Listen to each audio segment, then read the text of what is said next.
Hi అండి. ఈరోజు మా ఇంట్లో మధ్యాహ్నం లంచ్ అయితే ఏం చేశానో చూపిస్తానండి. ఇక్కడ వచ్చేసి అయితే వేడివేడిగా అయితే అన్నం అయితే చేసుకున్నాము.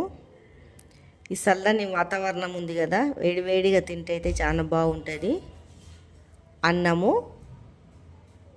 ఈరోజైతే కర్రీ ఏమో ఎండిన చేపల కర్రీ అయితే చేశానండి. చాలా టేస్టీగా చాలా బాగుంటుంది. చందమామ చేపలు అంటారండి దాన్ని బాగా కడిగి చేసుకుంటే మంచిగా చాలా టేస్ట్ బాగుంటుందండి. దాంట్లో టమాటాలు, ఉల్లిగడ్డలు ఇవన్నీ అయితే చేసుకోవాలా. టేస్ట్ మాత్రం అదిరిపోతుంది. చాలామంది ఈ కర్రీని అయితే ఇష్టపడతారు. దాంతోపాటు ఈ రాజ్మా కర్రీ అయితే చేసుకున్నామండి.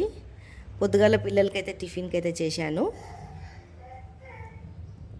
ఎంతమందికి ఇలా రాజ్మా కర్రీ, ఎండిన చేపల కర్రీ ఇష్టం ఉన్నదో కామెంట్ బాక్స్లో కామెంట్ అయితే చెయ్యండి.